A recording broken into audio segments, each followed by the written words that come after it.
Madam Speaker, on this auspicious day of Vasant Panchami, I rise to present a budget for 2017-18. Spring is a season of optimism. I extend my warm greetings to everybody on this occasion.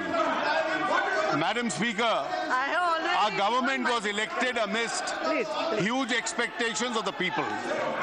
The underlying theme of countless expectations was good governance.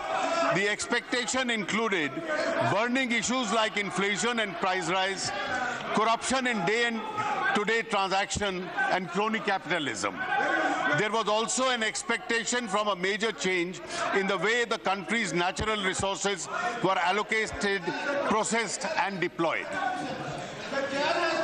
In the last 2.5 years, it has been our mission to bring a transformative shift in the way our country is governed. We have moved, Madam, from a discretionary-based administration to a policy and system-based administration. From favoritism to transparency and objectivity in decision-making. From blanket and loose entitlements to targeted delivery, and from an informal to a formal economy. Inflation, which was in double digit, has been controlled. Sluggish growth has been replaced by high growth, and a massive war against black money has been launched. We have worked tirelessly on all these fronts and feel encouraged by the unstinted support to the people by our initiatives. The government is now seen as a trusted custodian of public money. I take this opportunity to express our gratitude to the people of India for their strong support. We shall continue to undertake many more measures to ensure that the fruits of growth reach the farmers, the workers, the poor, the scheduled caste and the scheduled tribes, women and other vulnerable sections of our society. Our focus will be on energizing our youth to reap the benefits of growth and employment. Madam Speaker, I am presenting this budget when the world economy faces considerable uncertainty in the aftermath of the major economic and political developments during the last 1 year. Nevertheless, the International Monetary Fund estimates that the world GDP will grow by 3.1% in 2016 and 3.4% in 2017. The advanced economies are expected to increase their growth from 1.6% to 1.9% and emerging economies from 4.1% to 4.5%. As per the current indications, macroeconomic policy is expected to be more expansionary in certain large economies. Growth in a number of emerging economies is expected to recover in 2017 after relatively poor performance in 2016. There are positive signs and point to an optimistic outlook in the next year. There are, however, 3 major challenges for emerging economies. First, the current monetary policy stance of the United States Federal Reserve to increase the policy rates more than once in 2017 may lead to lower capital inflows and higher outflows from emerging economies. Second, the uncertainty around the commodity prices, especially that of crude oil, has implication on the fiscal situation in emerging economies.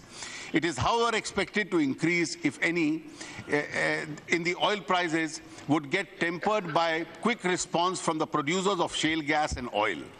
This would have a sobering impact on the prices of crude and petroleum. Third, in several parts of the world, there are signs of increasing retreat from globalization of goods, services, and people as pressures for protectionism are building up. These developments have the potential to affect the exports from a number of emerging economies, including India. Amidst all these developments, India stands out as a bright spot in the world economic landscape. India's macroeconomic stability continues to be the foundation of our economic success. CPI inflation declined from 6% in July 2016 to 3.4% in December 2016, and is expected to remain within the RBI's mandated range of 2 to 6%. Favorable price developments reflect prudent macroeconomic management, resulting in higher agricultural production, especially in pulses. India's current account deficit declined from about 1% of the GDP last year to 0.3% of the GDP in the first half of 2016-17. Foreign direct investment increased from 1,07,000 crores in the first half of last year to 1,45,000 crores in the first half of 2016-17. This marks an increase of 36% despite 5% reduction in global FDI inflows. Foreign exchange reserves have reached $361 billion as on 20th January 2017, which represents a comfortable cover of about 12 months of imports. The government has also continued with the steady path of fiscal consolidation without compromising on public investment requirements of the economy. Externally, the economy successfully weathered a number of shocks, and the Fed rate hike. According to the IMF, India is expected to be one of the fastest growing major economies in 2017. A number of global reports and assessments over the last 2 years have shown that India has considerably improved its policies, practice, and economic profile. These are reflected in the Doing Business Report of the World Bank, World Investment Report 2016 of the UNCTAD, Global Competitiveness Report of 2015-16 and 16-17 of the World Economic Forum, and several other reports. India has become the 6th largest manufacturing country in the world, up from the 9th position previously. We are seen as an engine of global growth. In the last 1 year, our country has witnessed historic and impactful economic reform and policy making. In fact, India was one of the very few economies undertaking transformational reforms. There are two tectonic policy initiatives, namely the passage of the Constitution Amendment Bill for the GST and the progress for its implementation, and the demonetization of the high denomination banknotes. The advantages of the GST for our economy in terms of spurring growth, competitiveness, indirect tax simplification, greater transparency have already been extensively discussed in both houses of Parliament. I thank all members of both houses for having passed the Constitution Amendment unanimously. I also thank the state governments for resolving all the relevant issues in the GST Council. Demonetization of high denominational banknotes was a continuation of a series of measures taken by our government during the last 2 years. It is a bold and decisive measure. Yes. For several decades, tax evasion for many had become a way of life. This compromises the larger public interest and creates an unjust enrichment in favor of the tax evader to the detriment of the poor and the deprived. This has bred a parallel economy which is unacceptable in an inclusive society. Demonetization seeks to create a new normal wherein the GDP would be bigger, cleaner, and real. The exercise is a part of our government's resolve to eliminate corruption and black money, counterfeit currency, and terror funding. Like all reforms, this measure is obviously disruptive as it seeks to change the retrograde status quo. Drop in economic activity, if any, on account of currency squeeze during the remonetization period is expected to have only a transient impact on the economy. I am reminded here of what the father of the nation, Mahatma Gandhi, had said: a right cause never fails. Demonetization has a strong potential to generate long-term benefits in terms of reduced corruption, greater digitization of our economy, increased flow of financial savings, and greater formalization of the economy, all of which would eventually lead to higher GDP growth and tax revenues. Demonetization helps to transfer resources from the tax evaders to the government, which can use these resources for the welfare of the poor and the deprived. There is early evidence of an increased capacity of banks to lend at reduced interest rates and a huge shift towards digitization amongst all sections of society. We firmly believe that the demonetization and the GST, which were built on the third transformational achievement of our government, namely the JAM vision, will have an epoch-making impact on the economy and the lives of our people. Madam, we are at an important point in the path of our growth and development. इस मोड़ पर घबरा के न थम जाइए आप, जो बात नहीं है उसे अपनाइए आप, डरते हैं नई राह पे क्यों चलने से, हम आगे आगे चलते हैं आइए आप. The pace of remonetization has picked up and will soon reach comfortable levels. The effects of demonetization are not expected to spill over to the next year. Thus, IMF, even while revising India's GDP forecast from 2016 downwards, has projected a GDP of 7.2 and 7.7% in 2017 and 18 respectively. The World Bank, however, is more optimistic and has projected a GDP of 7% in 2016-17, 7.6% in 17-18, and 7.8 in 18-19. This pickup in our economy is premised upon the policy and determination to continue with economic reforms, increase in public investment in infrastructure and development projects, and export growth in the context of an expected rebound in the world economy. The surplus liquidity in the banking system created by demonetization will lower the borrowing costs and increase the access to credit. This will boost economic activity with multiplier effects.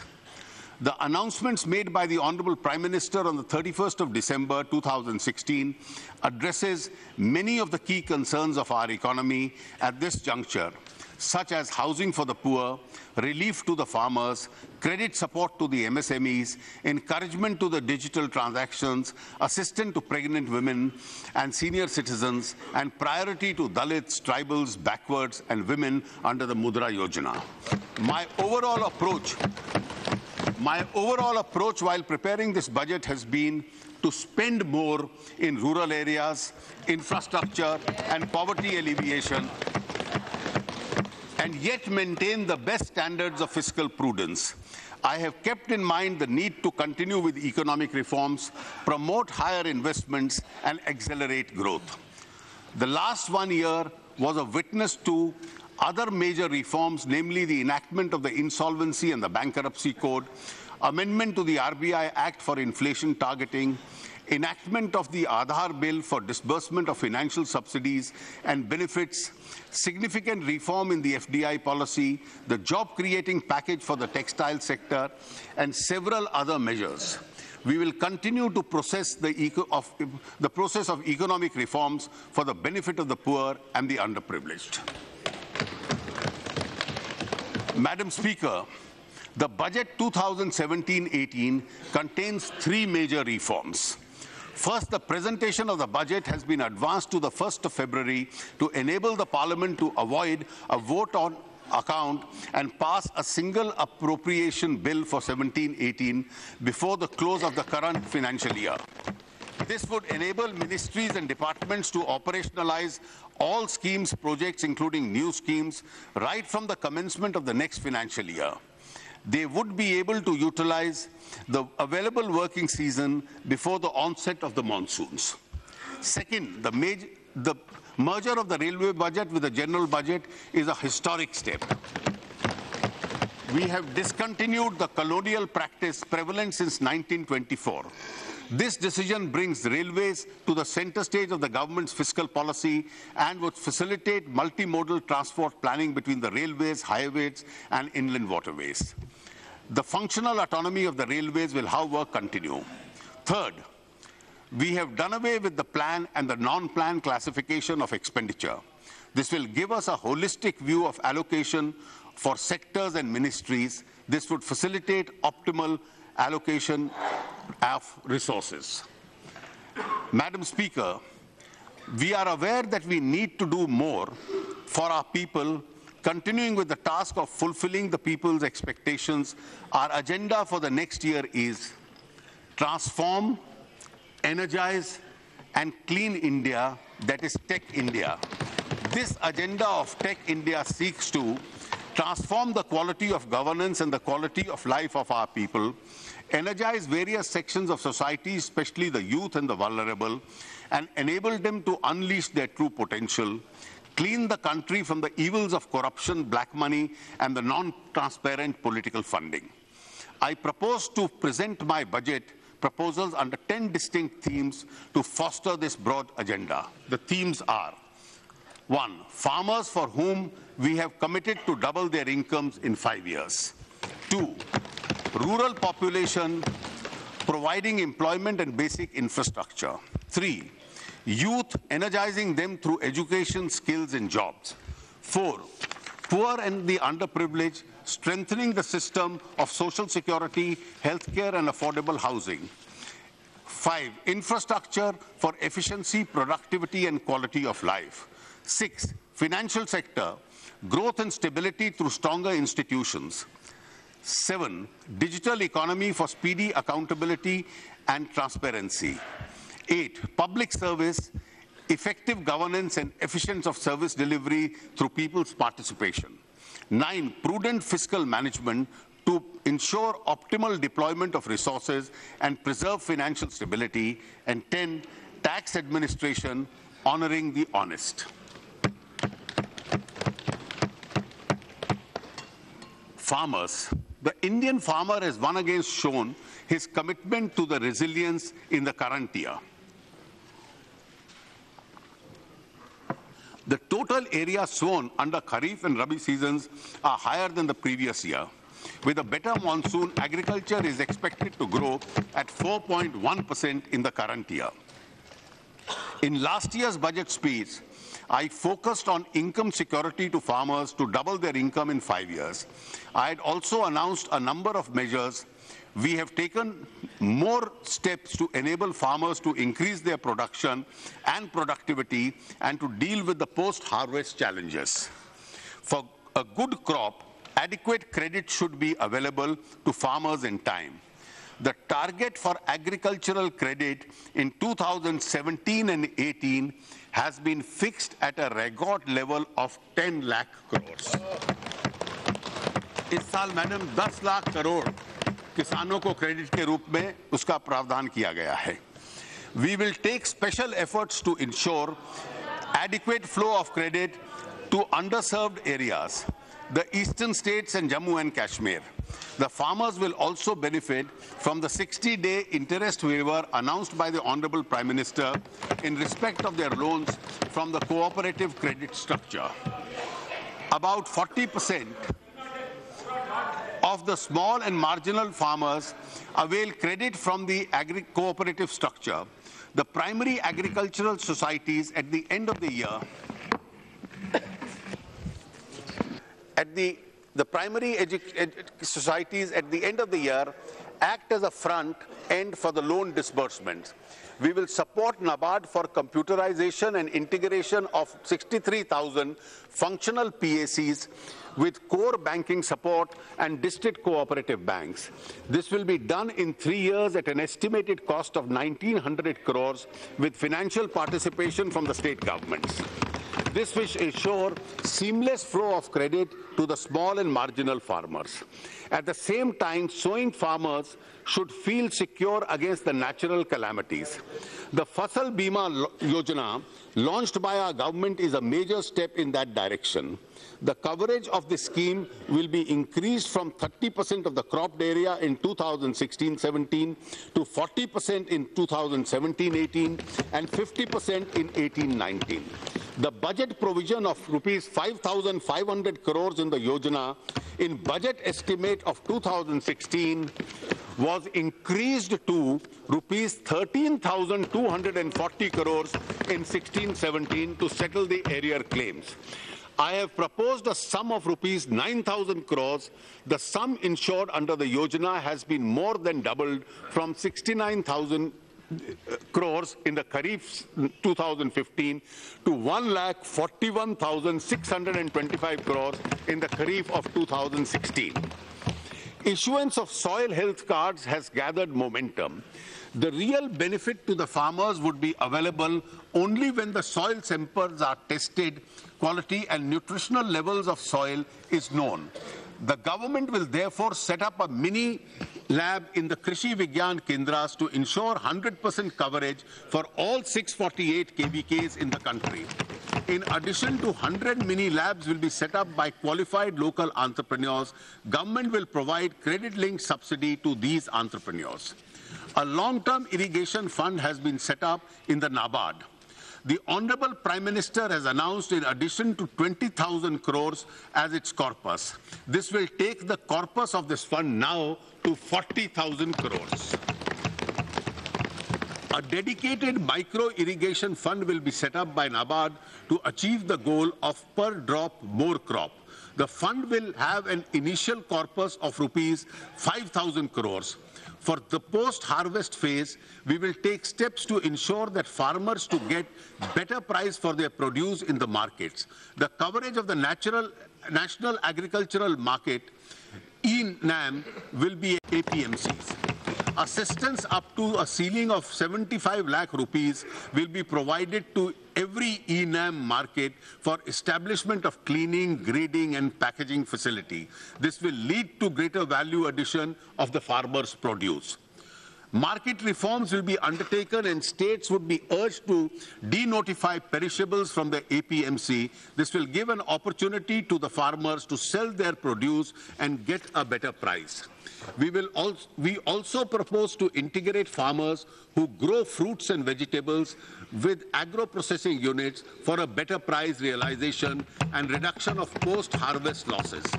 A model law on contract farming would therefore be prepared and circulated amongst the states for adoption. Dairy is an important source of additional income on farmers. Availability of milk processing facility and other infrastructure will benefit the farmers through value addition. A number of milk processing units set up under the Operation Flood program have since become old and obsolete. A dairy processing infrastructure development fund would be set up by NABARD with a corpus of 8,000 crores over 3 years. Initially, the fund will start with a corpus of rupees 2,000 crores. Rural population. I now turn to the rural sector, which is so dear to the heart of Mahatma Gandhi. Over rupees 3 lakh crores are spent in rural areas every year. If we add all the programs meant for the rural poor by the central budget and the state budgets, budget linkage for self-help groups. With a clear focus on improving accountability and outcomes and convergence, we will undertake a mission Antyodaya to bring 1 crore households out of poverty and make 50,000 gram panchayats poverty-free by 2019. The 150th birth anniversary of Gandhiji. We will utilize the existing resources more effectively along with annual increases. This mission will work with a focused micro plan for sustainable livelihood for every deprived household. A composite index of poverty-free gram panchayat would be developed to monitor the progress from the baseline. Our government has made a conscious effort to reorient MG Manrega to support the resolve to double farmers' incomes. While providing at least 100 days employment to every rural household, Manrega should create productive assets to improve farm productivity and incomes. The target of 5 lakh ponds and 10 lakh composite pits announced in the last year budget from Manrega funds have been fully achieved. In fact, against 5 lakh ponds, it is expected that about 10 lakh farm ponds would be completed by March 2017. During 2017 and 18, another 5 lakh ponds would be taken up. The single measure would contribute greatly to drought-proofing of the Gram Panchayats. Participation of women in Manrega has increased to 55% from less than 48% in the past. Honorable members would be happy to note that in the budget provisions of 38,500 under Manrega in 2016-17 has now been increased to rupees 48,000 crores in 2017 and 18.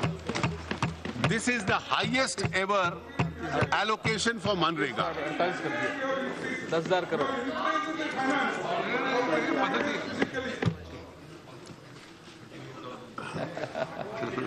पहले 40,000 allot होता था और 29,000 खर्च होता था।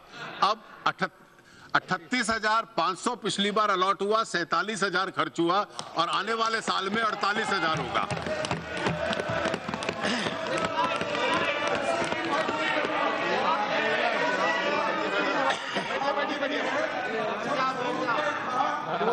ये परंपरा नहीं है। You know better.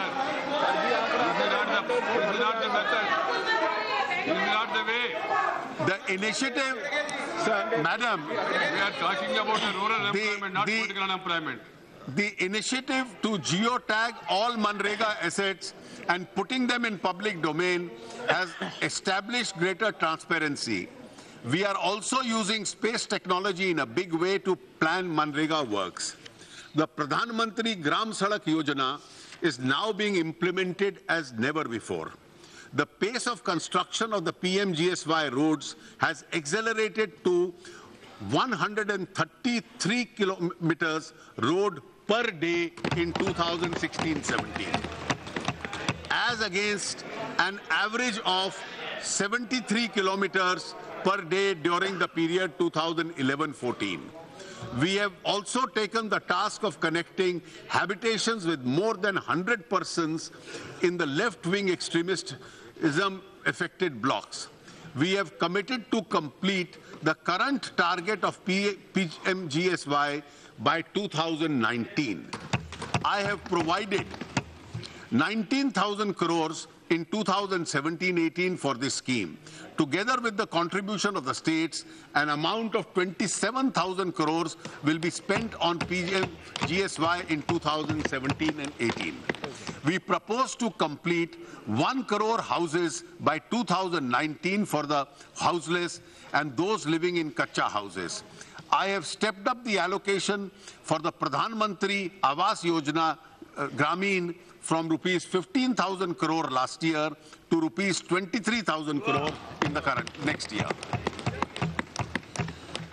We are well on our way of achieving 100% village electrification by 1st May 2018. An increased allocation of rupees 4,814 crore has been proposed under the Deen Dayal Upadhyaya Gram Jyoti Yojana for 2017 and 18. I have also proposed to increase the allocation of the Deen Dayal Antyodaya Yojana, National Rural Livelihood Mission, for promotion of skill development and livelihood opportunities for our people in the rural areas to 4,500 in 2017-18. The allocation of the Prime Minister's employment generation and credit support schemes has been increased more than 3 times. The Swachh Bharat Mission has made tremendous progress for promoting safe sanitation and ending open defecation. Sanitation coverage in rural areas has gone up from 42% in October 2014 to about 60% now. 18% बढ़ा है. Open defecation free villages are now being given priority for piped water supply.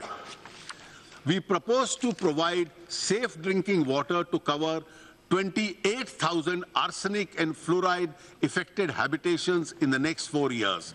There will be a sub-mission for the National Rural Drinking Program. For imparting new skills to people in the rural areas, mason training will be provided to 5 lakh persons by 2022, with immediate target of training of at least 20,000 persons by 2017-18. Panchayat Raj institutions still lack the human resources for implementing developmental programs. A program of human resource reforms for results will be launched in 2017-18 for this purpose. The government will continue to work closely with the farmers and the people in rural areas to improve the life and the environment. This is a non-negotiable agenda for our government. The total allocation for rural, agricultural and allied sectors for 2017-18 is a record 1,87,223 crores, which is 24% higher than the last year. Youth. Let me now focus my proposals on the youth. Quality education will energize our youth.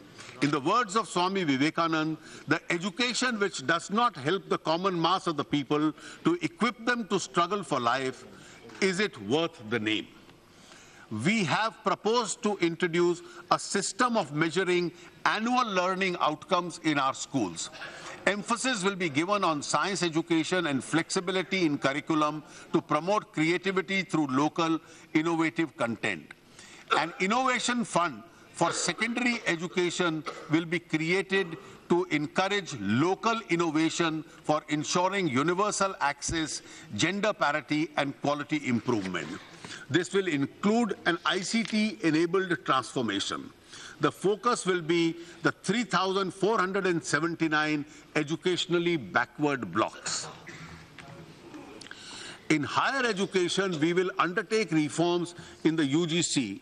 Good quality institutions would be enabled to have greater administration and academic autonomy. Colleges will be identified based on accreditation and ranking and given autonomous status. A revised framework will be put in place for outcome-based accreditation and credit-based programs. We propose to leverage information technology with the launch of Swayam platform with at least 350 online courses.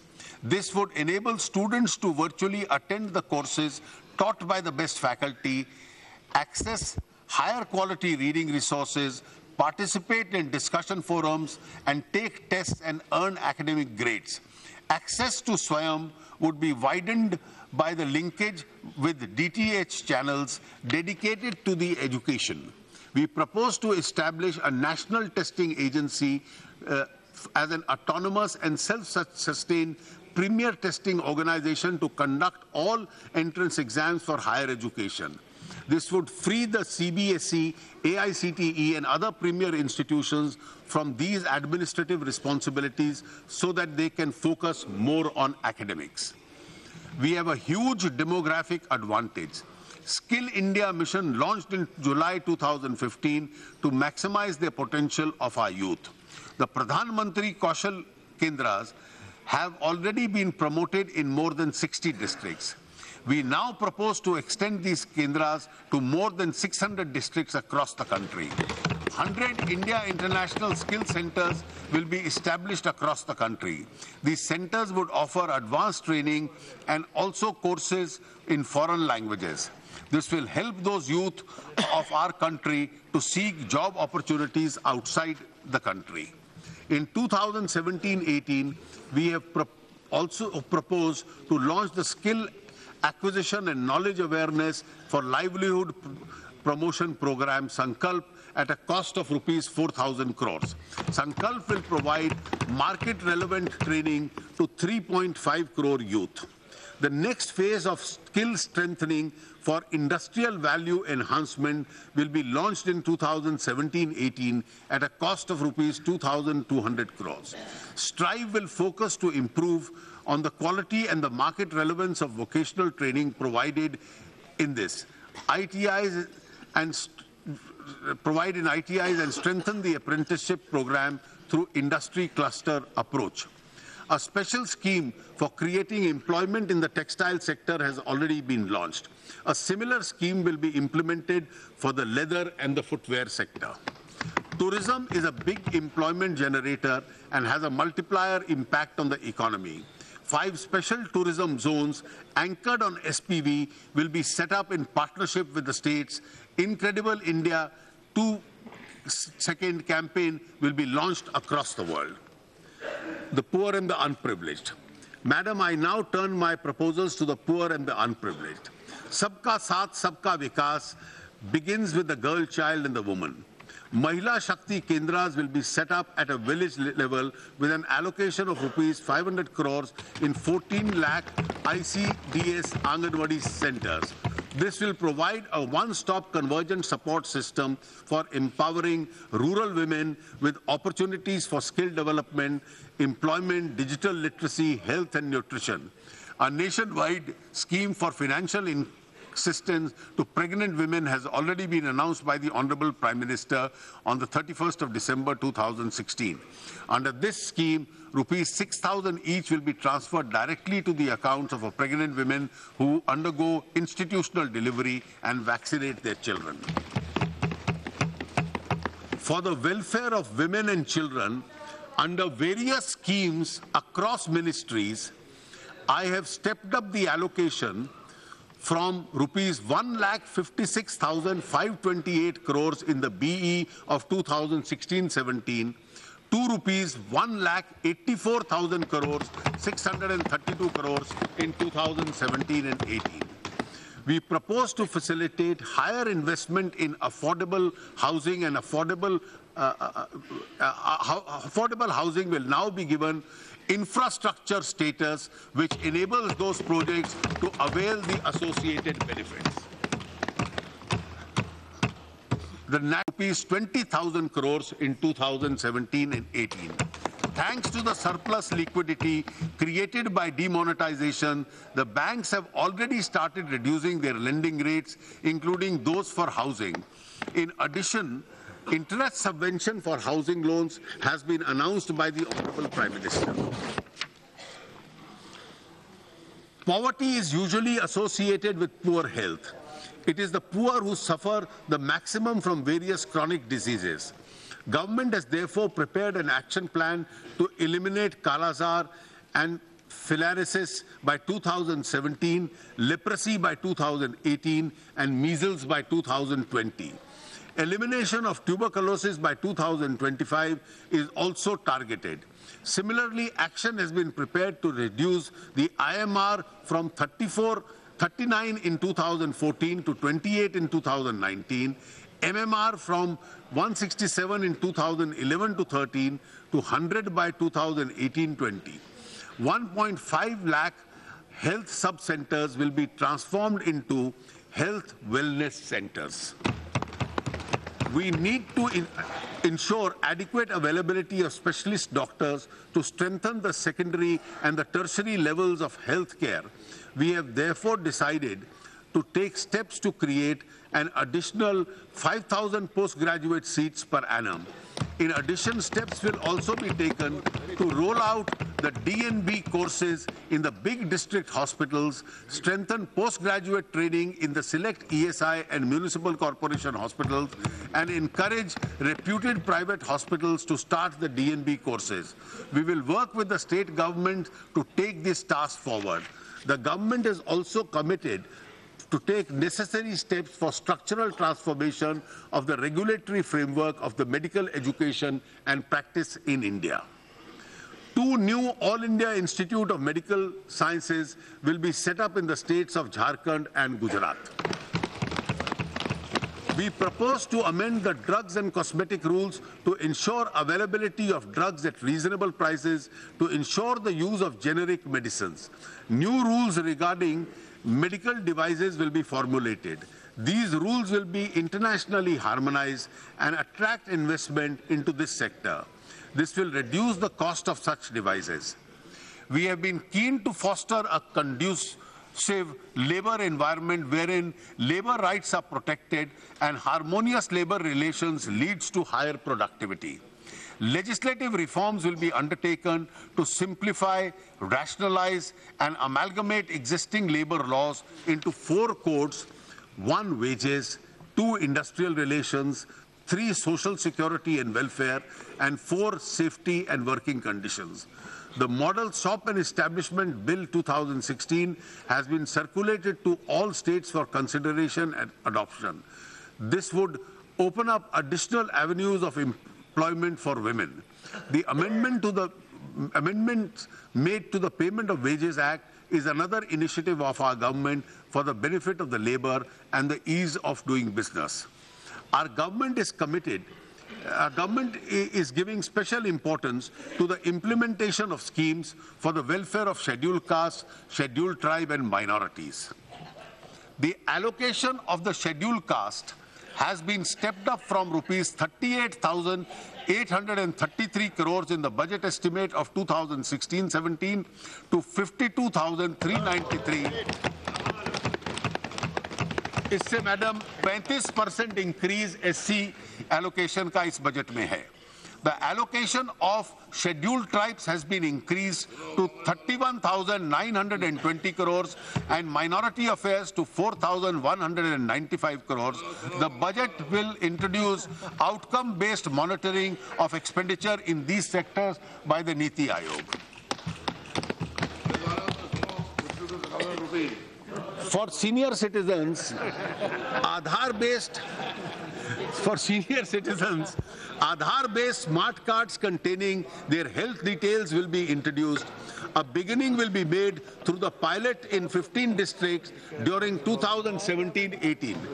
The LIC will be implement a scheme of senior citizens to provide an assured pension with a guaranteed return of 8% per annum for 10 years.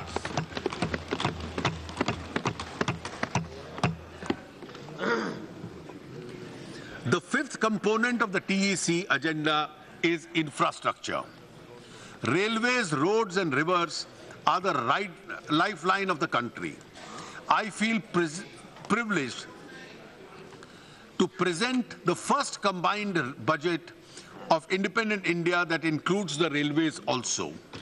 We are now in a position to synergize the investment in railways, roads, waterways and civil aviation. For 2017-18, the total capital and development expenditure of railways has been pegged at 1,31,000 crores. This includes 55,000 crores provided by the government from the budget. Amongst other things, the railways will focus on 4 major areas. 1, passenger safety. 2, capital and development works.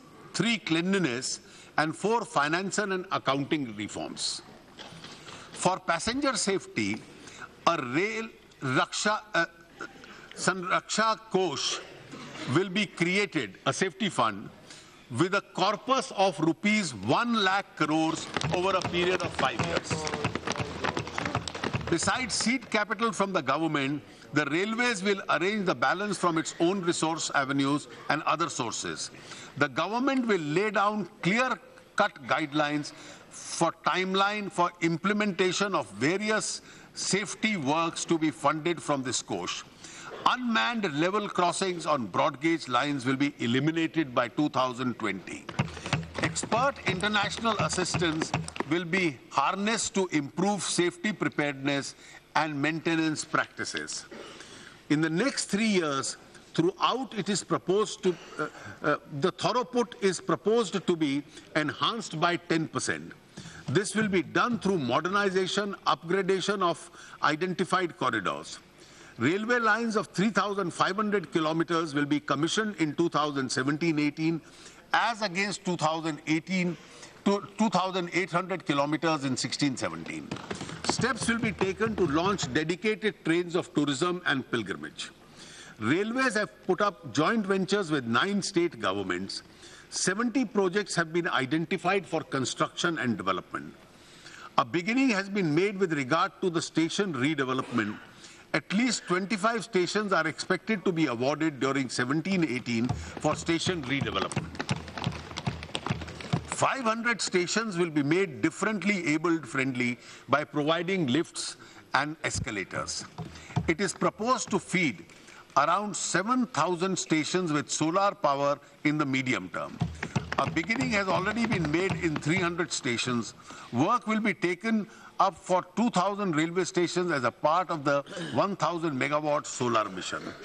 Our focus is on Swachh Railways. SMS-based Clean My Coach service has been started.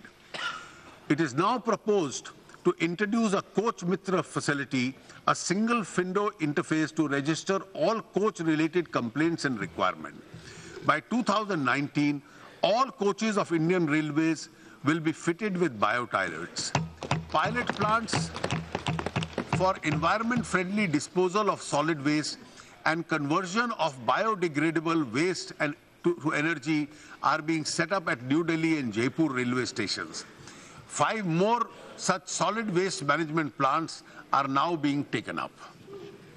Today, Indian Railways faces stiff competition from other modes of transport which are dominated by private sector modes of transportation.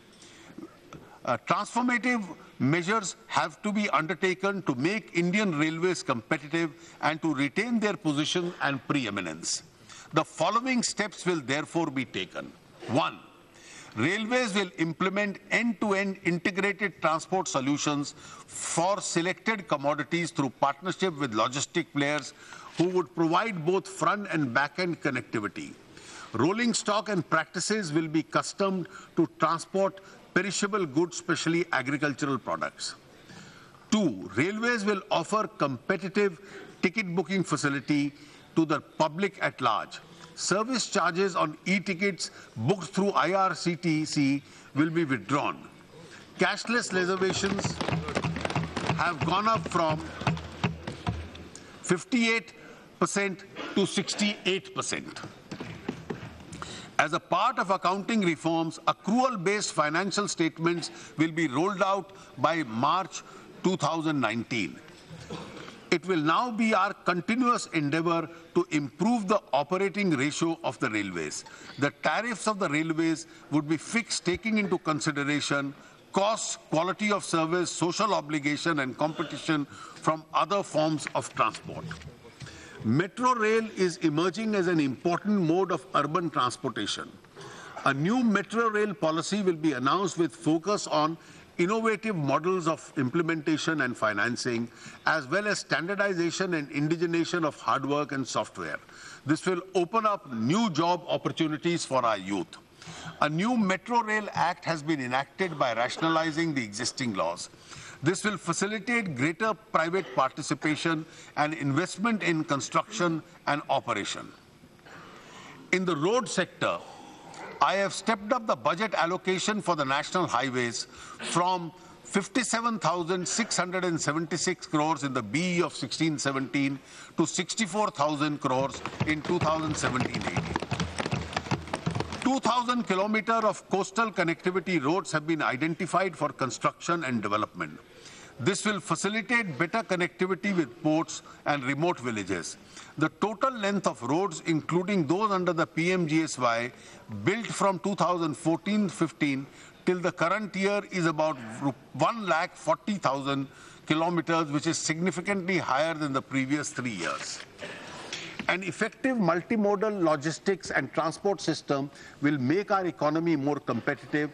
A specific program for development of multimodal logistic parks together with multimodal transport facilities will be drawn up and implemented. Selected airports in Tier 2 cities will be taken up for operation and management in the PPP mode. Airport Authority of India Act will be amended to enable effective monetization of land assets. The resources so raised will be utilized for airport upgradation. For the transport sector as a whole, including railways, road, shipping, I have provided rupees 2,41,387 crores in 2017-18. The magnitude of investment will spur a huge amount of economic activity in the country and create more job opportunities. Telecom sector is an important component of our infrastructure system. The recent spectrum auctions have removed the spectrum scarcity in the country. This will give a major fillip to mobilize broadband and digital India for the benefit of people living in rural and remote areas. Under the BharatNet project, OFC has been laid in 1,55,000 kilometers. I have stepped up the allocation of BharatNet project to rupees 10,000 crores in 17-18. By the end of 17-18, high-speed broadband connectivity on optic fiber will be available in more than 1,50,000 gram panchayats with a hotspot and access to digital services at low tariffs. A DigiGaon initiative will be launched to provide telemedicine, education and skills through digital technology. For strengthening our energy sector, the government has decided to set up strategic crude oil reserves. In the first phase, 3 such reserve facilities have been set up.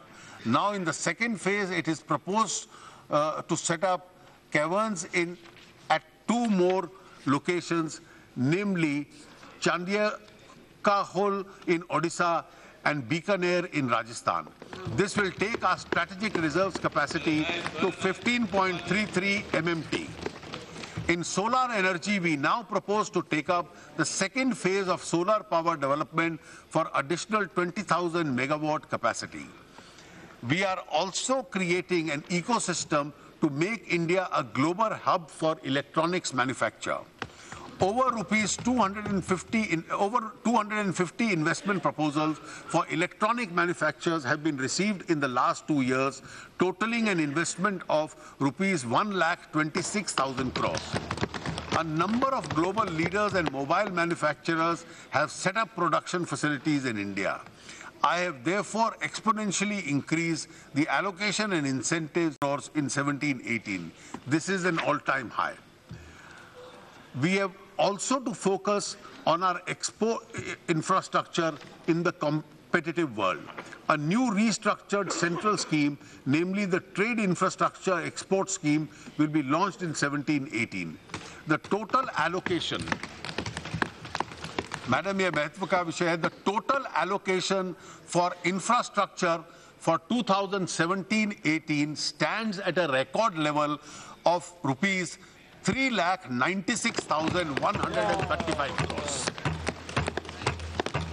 Financial sector. I now turn to the financial sector. The focus of the TEC India agenda in this sector is to build a stable and stronger institution. We will continue with our reform agenda with several measures. The government has already undertaken substantive reforms in FDI policy in the last 2 years.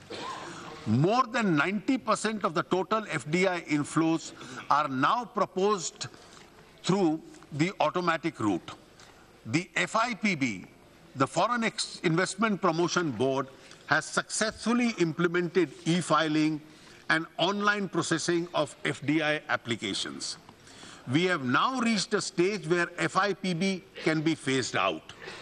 We have therefore decided to abolish the FIPB in the year 2017-18. A roadmap for the same will be announced in the next few months. In the meanwhile, further liberalization of the FDI policy is under consideration and necessary announcements will be made in due course.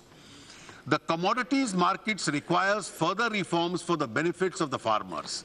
An expert committee will be constituted to study and promote creation of operational and legal framework to integrate spot market and derivative market for commodity trading.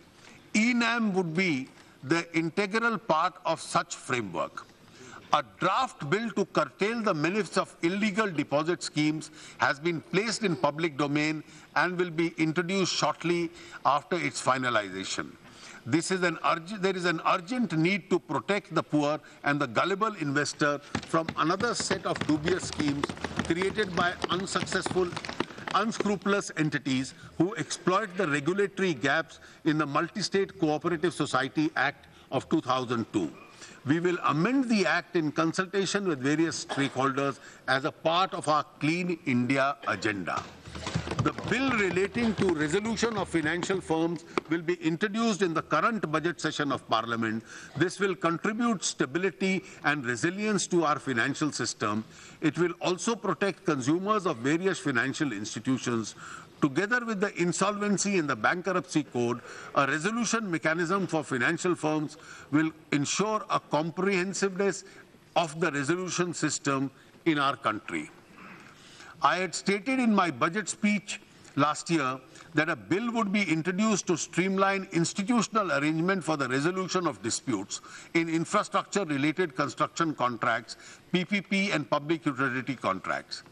After extensive stakeholder consideration, we have decided that the required mechanism would be institutionalized as a part of the Arbitration and Conciliation Act 1996. An amendment bill will be shortly introduced in this regard. Cybersecurity is critical for safeguarding the integrity and stability of the financial system. A computer emergency response team of our financial sector will be established. This entity will ensure work in close coordination with the financial sector regulators and other stakeholders. I have proposed several other measures which are in the financial sector which are given as an annexure to this budget. Listing of public sector enterprises will foster public accountability and unlock the true value of these companies. The government will put in place a revised mechanism and procedure to ensure time-bound listing of identified CPSEs on the stock exchanges. The divestment policy announced by me in the last budget would continue. The shares of railway PSEs like IRCTC, IRFC, and IRCON would be listed on various stock exchanges. We seek opportunities to strengthen our CPSEs through consolidation, merger, and acquisition. By these methods, CPSEs can be integrated across the value chain of an industry. It will give them capacity to bear high-risk avail economies of scale, take higher investment decisions, and create more value for stakeholders. Possibilities of such restructuring are visible in the oil and gas sector. We propose to create an integrated public sector oil major which will be able to match the performance of the international and domestic private sector and oil and gas companies. Our ETF comprising of shares of 10 CPSEs has received an overwhelming response in the recent further funding offering. We will continue to use the ETF as a vehicle for further divestment of shares. Accordingly, a new ETF with diverse CPSEs, stocks and other government holding will be launched in 2017-18. The focus of resolution of stressed legacy accounts of banks continues. The legal framework has been strengthened to facilitate resolution through enactment of the Insolvency Bankruptcy Code and the amendments to the Sarfazi and the DRT Acts. In line with the Indradhanush roadmap, I have provided another rupees 10,000 crores for recapitalization of banks. Additional allocations will be made if required. Listing and trading of security receipts issued by securitization companies and a reconstruction company under the Sarfazi Act will be permitted in the SEBI registered stock exchanges. This will enhance capital flows into securitization industry and will particularly be helpful to deal with bank NPAs.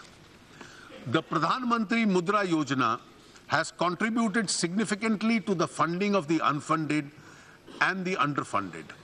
Last year, the target was rupees 1,22,000 crores was exceeded. For 2017-18, I now propose to double the lending target and set it up at rupees 2.44 lakh crores. Priority will be given to Dalits, tribals, backward minorities and women. The Stand Up India scheme will be launched by the government in April to support Dalit, tribal and women entrepreneurs to set up greenfield enterprises and job creators. Over 16,000 new enterprises have come up through this scheme in activities as diverse as food processing, garments, diagnostic centers, etc. Promotion of digital economy is an integral part of government strategy to clean up the system and weed out corruption and black money. It has a transformational impact in terms of greater formalization of our economy and mainstreaming of our financial system into the banking system. This in turn is expected to energize private investment in the country through lower cost of credit. India is now at the cusp of a massive digital revolution. A shift to digital platform has huge benefits to the common man. The earlier initiative of our government to promote financial inclusion and jam Trinity were important precursors to our current push for digital transactions. Already there is evidence of an increased digital transaction. The Bheem app has been launched. It will unleash the power of mobile phones for digital payments and financial inclusion. 125 lakh people have adopted the Bheem app so far. The government will launch 2 new schemes to promote the use of Bheem. These are referral bonus schemes for individuals and a cashback scheme for merchants.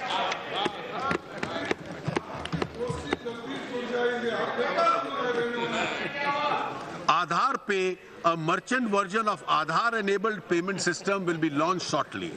This will especially be beneficial to those who do not have debit cards, mobile wallets, or mobile phones. A mission will be set up with a target of 2,500 crore digital transactions for 2017 and 18 through UPI, USD, Aadhaar Pay, IMPS debit cards. Banks have targeted to introduce additional 10 lakh new POS terminals by March 2017. They will be encouraged to introduce 20 lakh Aadhaar-based POS by September 2017. Increased digital transactions will enable small and micro enterprises to access formal credit. Government will encourage SIDBI to refinance credit institutions which provide unsecured loans at reasonable rates to borrowers based on their transaction history. The digital payment infrastructure and grievance handling system shall be strengthened. The focus will be on rural and semi-urban areas through post office, fair price shops, and banking correspondence.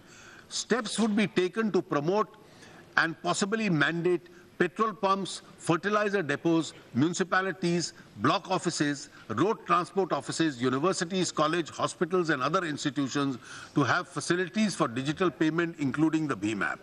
A proposal to mandate all government received through digital means beyond a prescribed limit is under consideration. The government will strengthen the Financial Inclusion Fund to augment resources for taking up these initiatives. Government will consider and work with various stakeholders for early implementation of the interim recommendations of the Committee of the Chief Ministers on Digital Transactions. The Committee on Digital Payments, constituted by the Department of Economic Affairs, has recommended structural reforms in the payment and ecosystem, including amendments to the Payment and Settlements System Act 2007. Government will undertake a comprehensive review of this act and bring about an appropriate amendment. To begin with, it is proposed to create a payment regulatory board in the Reserve Bank of India by replacing the existing Board of Regulations and Supervision of the Payment and Settlement Systems. Necessary amendments are proposed to this effect in the Finance Bill 2017. As we move faster towards the path of digital transaction and check payment, we need to ensure that payees of dishonored checks are able to realize their payments. Therefore, government is considering the option of amending the Negotiable Instruments Act suitably. I now turn to public service.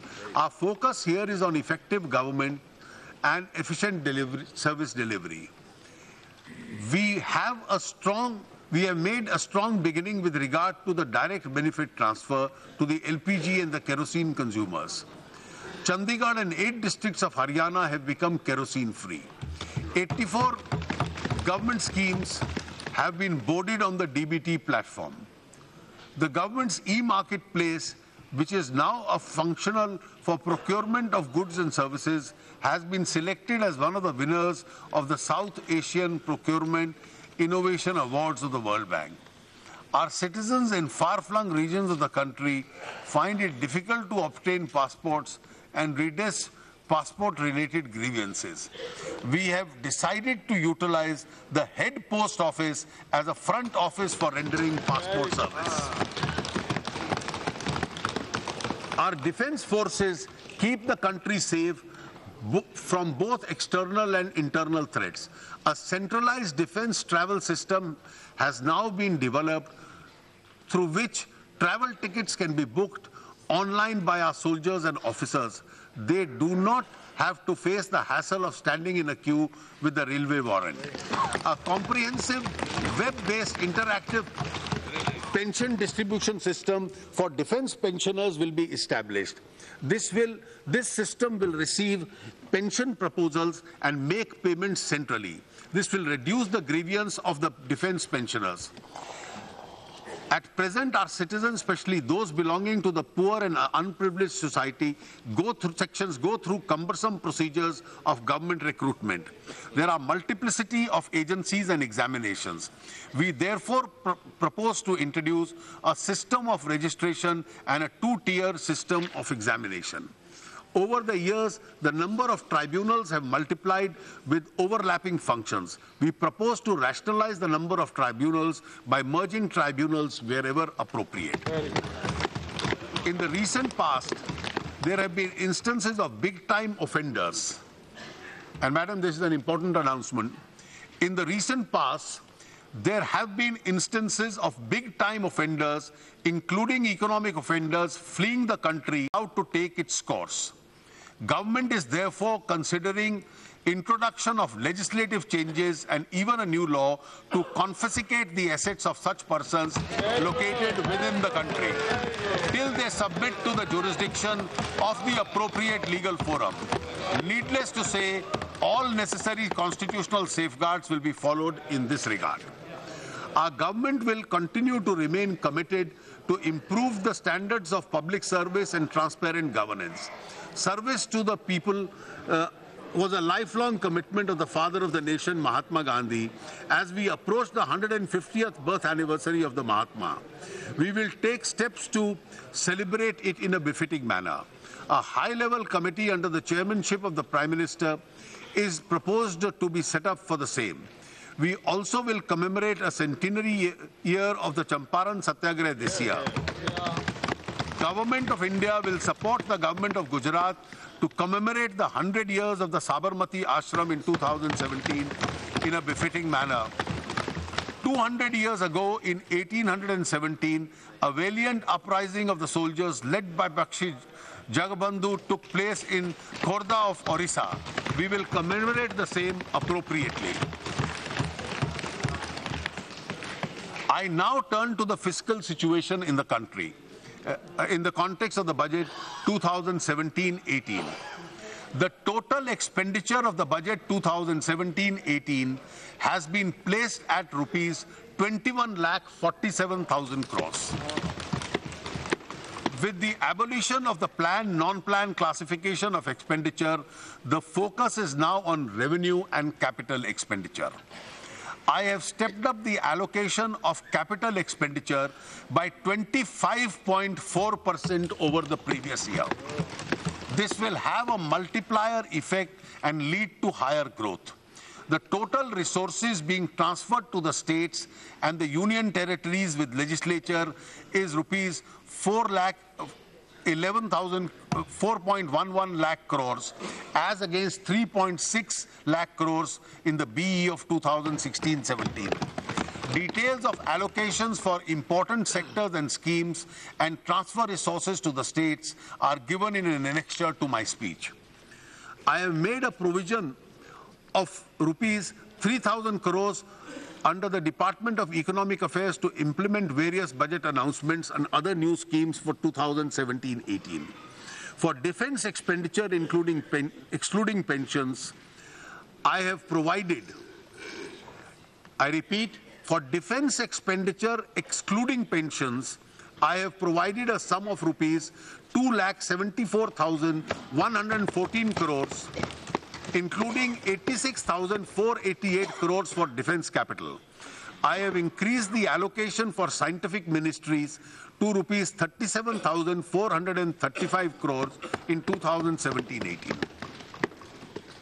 For the first time, a consolidated outcome budget covering all ministry departments is being laid along with other budget documents.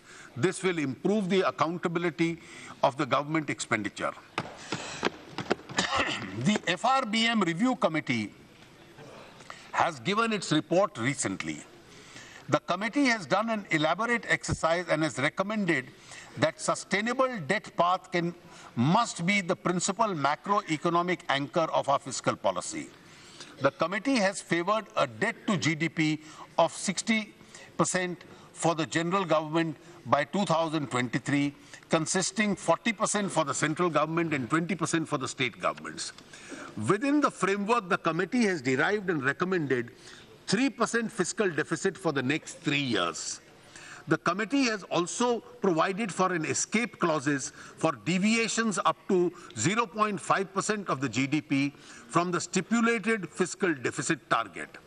Amongst the triggers for taking recourse to these escape clauses, the committee has included far-reaching structural reforms in the economy with an unanticipated fiscal implication as one of the factors. Although there is a strong case now to invoke this escape clause, I am refraining from doing so. The report of the committee will be carefully examined and appropriate decision taken in due course. Nevertheless, I take note of the fiscal deficit roadmap of 3% recommended by the committee for the next 3 years. I have taken into consideration the need for higher public expenditure in the context of sluggish private sector investment and slow global growth. I have kept in mind the recommendations of the committee that sustainable debt should be the underlying basis of prudent fiscal management.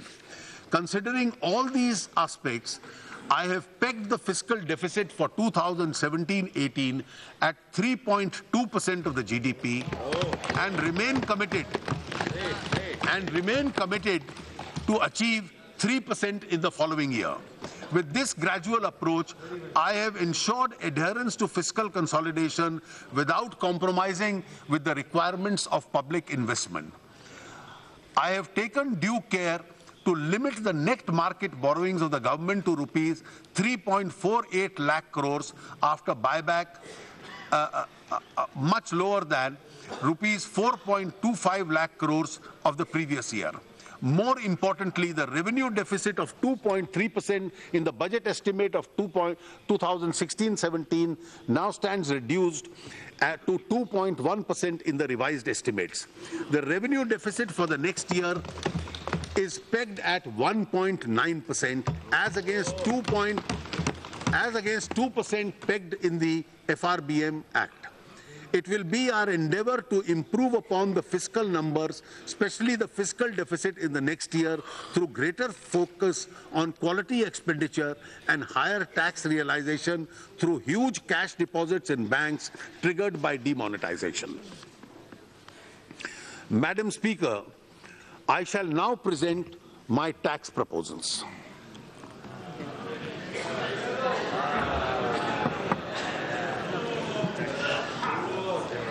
India's tax to GDP ratio is very low, and the proportion of direct tax to indirect tax is not optimal from a point of view of social justice.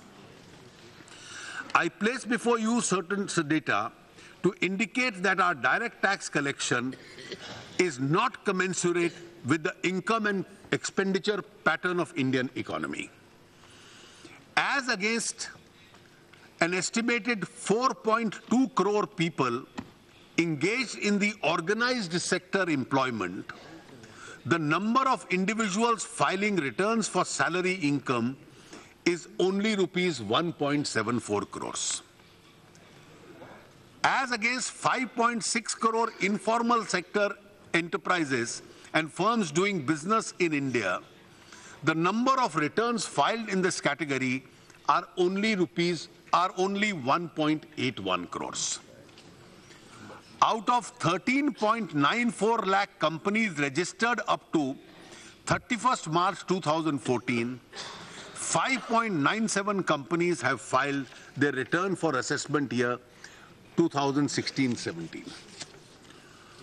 Of 5.97 lakh companies which have filed their return for assessment year 2016-17, as many as 2.76 lakh companies show losses or zero income. 2.85 lakh companies have shown profit before tax less than 1 crores, 28,667 companies have shown profit between 1 to 10 crores, and only 7,781 companies have shown profit before tax more than 10 crores. Now, individuals. From amongst 3.7 crore individuals who filed tax returns in the year 2015-16, 99 lakhs showed income below the exemption limit of 2.5 lakhs. 1.95 crore show income between 2.5 lakhs to 5 lakhs. 52 lakhs show income between 5 lakhs to 10 lakhs, and only 24 lakh people show income above 10 lakhs. Thus, out of 76 lakh individual assessee who declare income above 5 lakh, 56 lakhs are in the salaried class. यानी 76 लाख लोग 5 लाख से अधिक income disclose करते हैं साल की, जिसमें से 56 लाख वेतनभोगी हैं, बाकी सिर्फ 20 लाख हैं व्यापार, व्यवसाय, प्रोफेशनल सब मिला के. The number of people showing income more than 50 lakhs in the entire country is only 1.72 lakhs. We contrast this that in the last 5 years, more than 1.25 crore cars have been sold. And the number of Indian citizens who traveled abroad, either for business or tourism, was 2 crores in the year 2015. From all these figures, we can conclude that we are largely a tax non-compliant society. The predominance of cash in our economy makes it possible for people to evade taxes. When too many people evade taxes, the burden of their share falls on those who are honest and tax compliant.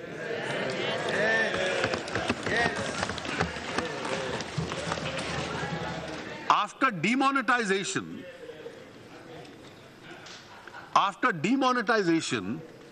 the preliminary analysis of the data received in respect of deposits made in the old currency presents a revealing picture. During the period 8th November to 30th December 2016, deposit between rupees 2 lakhs and 80 lakhs was made in 1.09 crore bank accounts. And that was an average deposit of rupees 5.03 lakhs. Deposits of more than 80 lakhs was made in 1.48 lakh bank accounts. That the average size of the deposit was 3.31 crores. This data mining will help us immensely in expanding the tax net as well as increasing the revenues, which was one of the objects of demonetization.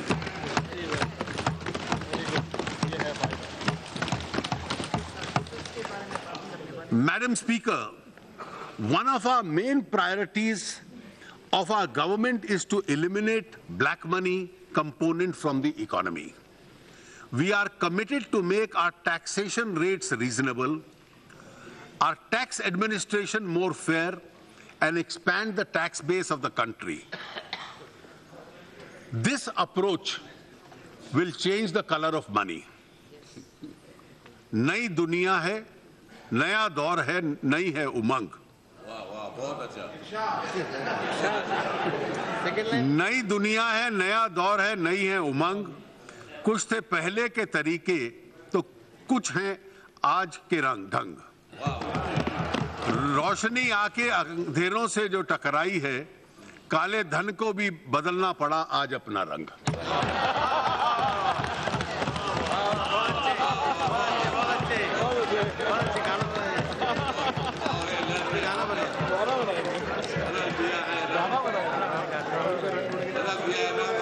The net tax revenue of 2013-14 was 11.38 lakh crores. This grew by 9.4% in 14-15 and 17% in 15-16. As against an RE of 2016-17, we will end the year with a higher growth rate of 17% for the second year in a row. 2 साल लगातार 17% increase है. Because of serious efforts made by the government, the rate of growth in advance tax, in personal income tax, in the last 3 quarters of the current financial year is as high as 34.8%. Madam, ये demonetisation का भी असर है कि personal income tax लोगों को ज्यादा disclose करना पड़ रहा है. 34.8% इंक्रीज इस देश के इतिहास में कभी नहीं हुआ. Madam Speaker, the thrust of my tax proposal in this budget is to stimulate growth, relief to the middle class, affordable housing, curb black money, promote digital economy, administration. Measures for promoting affordable housing in the real estate sector. In my budget proposals last year, I had announced a scheme for profit-linked income tax exemption for promoters of affordable housing scheme, which has received a very good response. However, in order to make this scheme more attractive, I propose certain changes in the scheme. First of all, instead of a built-up area of 30 and 60 square meters, the carpet area of 30 and 60 square meters will now be counting.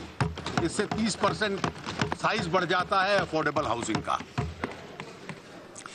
Also, the 30 square meter will apply only in case of municipal limits of 4 metropolitan cities, while the rest of the country, including the peripheral areas of metros, limit of 60 square kilometers will apply. In order to be eligible, the scheme 60 square meter, I'm sorry, I stand corrected, 50 meters will apply. In order to be eligible, this scheme was to be completed in 3 years after commencement. I now propose to extend it to 5 years. At present, the houses which are unoccupied after getting a completion certificate are subject to tax at a notional rental income. For builders for whom constructed buildings are stock in trade, I propose to apply this rule only after 1 year at the end of the year when the completion certificate is received, so that they can get some breathing time for liquidating their inventory. We also propose to make a number of changes in the capital gain tax provision in respect of land and building. The holding period for considering gain from immovable property will be in the long term is 3 years. This is now proposed to be reduced to 2 years. After the base year for indexation is now proposed to be shifted from 1/4/81 to 1/4/2001 for all classes of assets, including immovable property. This move will significantly reduce the capital gains tax liability while encouraging mobility of assets. We also plan to extend the basket of financial instruments to which the capital gains can be invested without payment of tax. For joint development agreements signed by the development of property, the liability to pay capital gains tax will arise only in the year the project is completed. The new state capital for the state of Andhra Pradesh is being constructed by an innovative land pooling mechanism without use of the Land Acquisition Act. I propose to exempt capital gains tax persons holding land from 2/6/14, the date on which the state of Andhra was reorganized and whose land is pooled for the creation of capital city under the government scheme. A concessional withholding rate of 5% is being charged on interest earned by foreign entities in the external commercial borrowings or in the bonds in government securities. This concession is available till 30th June 2017. I propose to extend it till 30th June 2020. This benefit is also extended to the rupee-denominated masala bonds. The government gave income tax exemption to startups with certain conditions last year. For the purpose of carrying forward losses in respect of such startups with conditions, continuous holding of 51% of voting rights has been relaxed, subject to the condition that holding of original promoters continues. Also, the profit-linked deduction available to startups for 3 years out of 5 years is now being changed to 3 years out of 7 years. Minimum alternative tax is at present levied on advance tax. There is a strong demand for abolition of MAT. Although the plan for phasing out exemptions will kick in from 1/4/2017, the full benefit of revenue out of the phase out will be available to government only after 7 to 10 years, when all those who are already availing exemptions at present complete their period of availment. Therefore, it is not practice to remove MAT at present. However, in order to allow companies to use MAT credit in future, I propose to allow a carry forward of MAT for a period of 15 years instead of 10 years at present. In my budget proposals of 2015, I had announced that I would bring down corporate rate down to 25% gradually. In budget 2016, I had announced a reduction by 1% in the case of those companies whose turnover was less than 5 crores. In the same budget, I had also announced that new manufacturing companies which do not avail any exemption could be charged only 25%. Medium and small enterprises occupy the bulk of economic activity and are also instrument in providing maximum employment to people. However, since they do not get many exemptions, they end up paying more taxes as compared to large companies. As per data of the financial year 2015-16, 2.85 lakh companies making a profit of less than 1 crore, effective tax rate was 30.26, while 298 companies making a profit of 500 crores pay an effective rate of only 25.90. In order to make MSME companies more viable and to encourage firms to migrate to the company format, I propose to reduce income tax for smaller companies with an annual turnover up to 50 crores to 25%. तो जितनी भी companies 50 crore तक की turnover है उनका 5% tax कम किया जाएगा. As per the data of assessment year 2015-16, there are 6.94 lakh companies filing returns, out of which 6.67 lakh companies fall in this category. Therefore, percentage-wise, 96% of India's companies will get the benefit of this lower taxation. This will make our MSME sector more competitive as compared to larger companies. The revenue foregone in this measure is expected to be 7,200 crore per annum.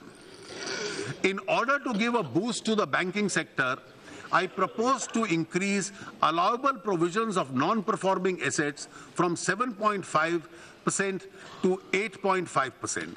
This will reduce the tax liability of banks. I also propose to tax interest receivable on actual receipts instead of accrual basis in respect of NPA accounts of all non-scheduled banks. Cooperative banks also at par with scheduled banks. This will remove hardship of having to pay tax even when interest income is not realized. Considering the wide range of the LNG as a fuel as well as a feedstock for petrochemical sector, I propose to reduce the basic customs duty on LNG from 5% to 2.5%. In order to incentivize domestic value addition and promote Make in India, I propose to make changes in the custom and central excise duties in respect of certain items which are given in the annexure of my speech. Some of the problems addressed are addressing the issue of duty inversion. There are promoting digital economy.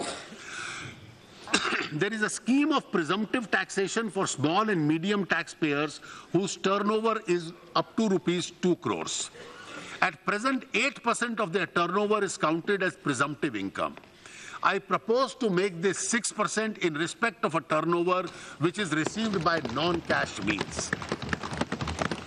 The benefits will also be applicable for transactions undertaken in the current year also. I propose to limit the cash expenditure allowable as deduction both for revenue as well as capital expenditure to 10,000 rupees. Similarly, the limit of cash donation which can be received by a charitable trust is being reduced from rupees 10,000 to 2,000. The special investigating team set up by the government for black money has suggested no transaction above 5 lakhs, The special investigative team set up by the government for black money has suggested that no transaction above rupees 3 lakhs should be permitted in cash. The government has decided to accept this suggestion. Suitable amendment in the Income Tax Act is proposed in the finance bill for enforcing this decision. To promote cashless transaction, I propose to exempt BCD excise duties, CV duty, SAD on miniaturized POS card readers, and MPOS micro ATM standards for version 1.5.1, fingerprint readers, scanners, and iris scanners. Simultaneously, I propose to exempt parts of components of manufacture for such devices so as to encourage the domestic manufacturing of these items.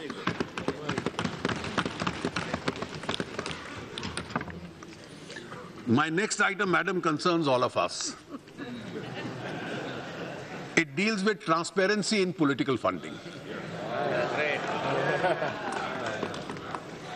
India is the world's largest democracy. Political parties are essential ingredient of a multi-party democracy.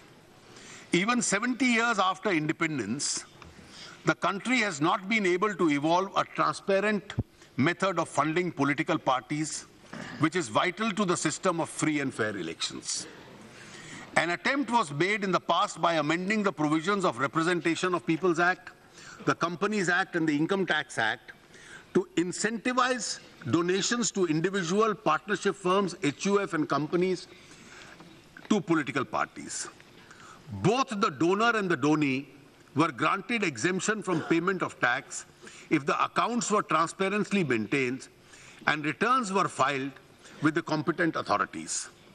Additionally, a list of donors who contributed more than rupees 2,000 to any party in cash or check was required to be maintained. 20,000 by who donated 20,000 to any party in cash or check was to be maintained. The situation has only marginally improved since these provisions were brought into force. Political parties continue to receive most of their funds through anonymous donations, which are shown in cash. An effort, therefore, requires to be made to cleanse the system of political funding in India. Donors have also expressed reluctance in donating by check and other transparent methods, as it would disclose their identity and entail adverse consequences. I therefore propose the following system as an effort to cleanse the system of funding of political parties. A. In accordance with the suggestion made by the Election Commission, the maximum amount of cash donation that a political party can receive will be 2,000 from any one source.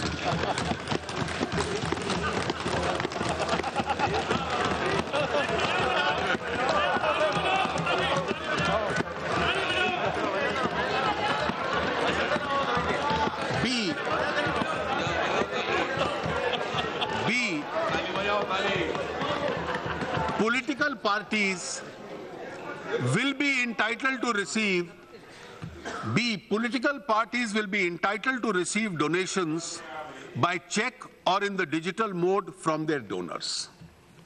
C, an additional step, as an additional step, an amendment is being proposed to the Reserve Bank of India Act to enable the issuance of electoral bonds in accordance with a scheme that the Government of India would frame in this regard. Under this scheme, a donor could purchase bonds from authorized banks against checks and digital payment only. These would be redeemable only in the designated account of a registered political party. These bonds will be redeemable within a prescribed time from the issuance of the bond. Every political party would have to file its returns within the time prescribed in accordance with the provisions of the Income Tax Act. Needless to say, the existing amendments to political parties from payment of income tax would be available only subject to the fulfillment of the above conditions. This reform will bring greater transparency and accountability in the political funding while preventing future generation of black money. Ease of doing business. As an anti-avoidance measure of domestic transfer pricing in respect of related entities was brought in by the Finance Act 2012. Since the number of entities being covered under the domestic pricing has gone up substantially, necessitated a longer scrutiny, which causes hardship to domestic companies. In order to reduce the compliance burden due to the domestic transfer pricing provision, I propose to restrict the scope of domestic transfer pricing only if one of the entities involved is a related party transaction enjoying specified profit-linked deduction. I propose to increase the threshold limit for audit of business entities who opt for presumptive income scheme from 1 crore to 2 crores. Similarly, the threshold for maintenance of books of individuals and HUF is being increased from a turnover of rupees 10 lakhs to 25 lakhs or income from 1.2 lakhs to 2.5 lakhs. In 2012, the Income Tax Act was amended to provide for taxation of those transactions for transfer of shares or interests in foreign entity deriving its value substantially from Indian assets. Apprehensions have been raised about some difficulties which are arising because of the provisions in the case of transfer of stake of investors of India-based funds located abroad but investing in India-based companies. In order to remove difficulties, I propose to exempt foreign portfolio investors, category 1 and 2, from indirect provisions. Indirect transfer provisions. I also propose to issue a clarification that indirect transfer provision shall not apply in the case of redemption of shares or interests outside India as a result or arising out of the redemption of sale or investment in India, which is chargeable to a tax in India. As of today, a TDS of 5% is deducted from the commission payable to individual insurance agents, even if their income of some of them is well below the taxable limit. I propose to exempt them from the requirement of TDS, subject to the filing of their filing a self-declaration that their income is below taxable limits. Last year, I had announced a new scheme for presumptive taxation of professionals with a receipt of 50 lakh per annum. In respect of such assessees, they are being given the benefit in terms of payment of advance tax in one installment instead of 4.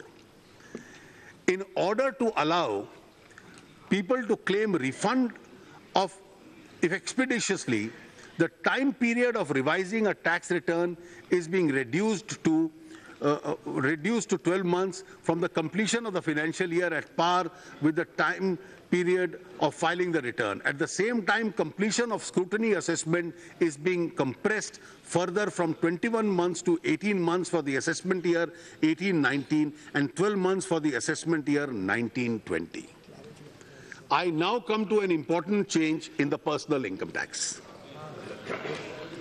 While the government is trying to bring within its tax net more people who are evading taxes, the present burden of taxation is mainly on the taxpayer and the salaried employees who are showing their income correctly. Therefore, post-demonetization, there is a legitimate expectation of this class of people to reduce their burden of taxation. Also, an argument is made that if nominal rate of taxation is kept at a lower slab, more people will prefer to come within the tax rate.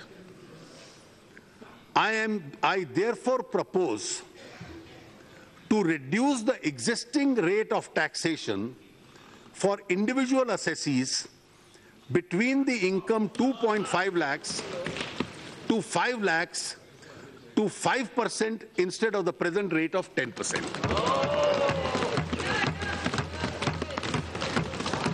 This would reduce the tax liability of all persons below rupees 5 lakhs income either to zero with a rebate or 50% of their existing liability. In order not to have any duplication of benefit, the existing benefit of rebate available to the same group of beneficiaries being reduced to 2,500 available only if to the assessees with income up to 3.5 lakhs. The combined effect of both these measures will mean that there would be a zero tax liability for a person getting income up to 3 lakh rupees and a tax liability of only 2,500 for people with an income of 3 to 3.5 lakhs. If limit of rupees 1.5 lakhs under Section 80C investment is used fully, tax would be zero for people with an income up to rupees 4.5 lakhs. While taxation liability of people with income up to 5 lakhs is being reduced to half, all other categories of taxpayers in the subsequent brackets will also get a uniform benefit of 12,500 per person. The total amount of tax foregone on this account of measure is therefore 15,500 crores. In order to make good some loss of revenue on account of this relief, I propose to levy a surcharge of 10% of tax payable on this category of individual whose annual taxable income is between 50 lakhs and 1 crore. The existing surcharge of 15% on people earning more than 1 crore will continue. This is likely to give me an additional revenue of rupees 2,700 crores. In order to expand the tax net,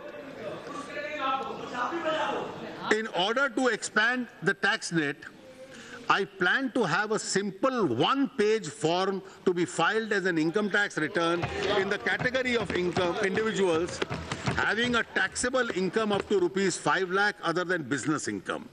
Also, a person of this category who files an income tax return for the first time would not be subject to any scrutiny for the first year unless there is some specific information available with the department with regard to any high-value transaction. I appeal to all citizens of India to contribute to national building by making a small payment of 5% of tax if their income falls in the lowest slab of 2.5%, 2 lakhs to rupees 5 lakhs. Some other important amendments in the tax laws which are not covered in my speech are given in Annexure 3 to this budget. There has been a substantial progress towards ushering the GST by far the biggest tax reform since independence. Since the enactment of the Constitution 101st Amendment Act 2016, the preparatory work of the path-breaking reform has been a top priority for the government. In this context, several teams of officers, both of the state and the Central Board of Excise and Customs, have been working tirelessly to give finishing touches to the model GST law and the rules and other details. Government on its part has promptly given effect to various provisions of the Constitution Amendment, including constitution of the GST Council. Since then, the GST Council has had 9 meetings to discuss the various issues relating to the GST, including the broad contours of the GST tax rate, threshold exemption, and parameters for the composition of details of compensation to the states due to implementation of the GST, examination of the draft model GST law, draft IGST law, and the compensation law and the administrative mechanism for the GST. It is my privilege to inform the August House that the GST Council has finalized its recommendation on almost all issues based on consensus and after a spirited debate and discussion. The preparedness of the IT system of the GST is also on schedule. The extensive reach-out effort to the trade and industry will start on the 1st of April 2017 to make them aware of the new taxation system. Through the Central Board of Excise and Customs shall continue to strive to achieve the goal of implementation of the GST as per schedule without compromising the spirit of cooperative federalism. Implementation of the GST is likely to bring more taxes both to the center and the state because of widening of the tax net. I have preferred not to make many changes in the current regime of excise and service tax because they are to be replaced by the GST very soon. In the annual conclave of tax officers called Rajastha Gyana Sangam, held in June 2016, the Prime Minister had expressed his desire to bring reforms in the tax administration in the approach of RAPID, which stands for Revenue Accountability, Probity, Information and Digitization. This approach precisely reflects the strategy of the tax department, which it has now formulated. For revenue considerations, always remain the focus of the Revenue Department. We are trying to bring the maximum use of information technology to remove the human contact with the assessee, as well as to plug tax avoidance. We will try and minimize our efforts for e-assessments we will try and maximize our efforts for e-assessment in the coming year. We are also using a lot of data mining capability, both in-house and outsourced. We plan to enforce greater accountability on the officers of the tax department for specific acts of commission and omission. I would like to assure that the honest tax compliant would be treated with dignity and courtesy. Madam, my tax proposals for the exemptions would result in a loss of rupees 22,700 crores, but after counting the revenue gain of rupees 2,700 crores for additional resource mobilization, the net revenue loss in direct tax could be 20,000 crores. There is no significant loss or gain on account of my indirect tax proposals.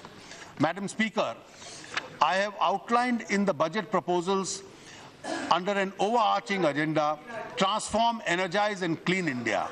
Our emphasis will now be on implementing all these proposals for the benefit of farmers and the poor and the underprivileged sections of our society. Madam Speaker, it is said, when my aim is right, when my goal is in sight, the winds favor me and I fly. There is no other day which is more appropriate for this than today. With these words, Madam, I commend the budget to this Honourable House.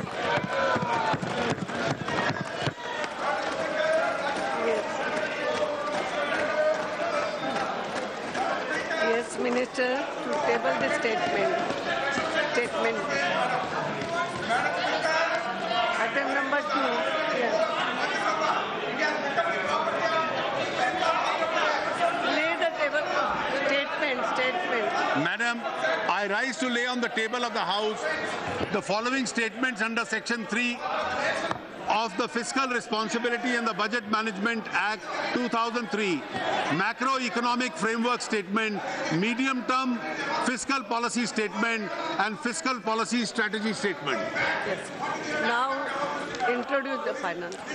Madam, I rise to move for leave to introduce the Finance Bill 2017. The question is that leave be granted to introduce the Finance Bill 2017. Those in favor may say aye. Those against may say no. I think the ayes have it. The ayes have it. The leave is granted. The minister may now introduce the finance. Madam, I introduce the bill. Yes, thank you. झी 24 तास रहा एक पाऊल पुढे.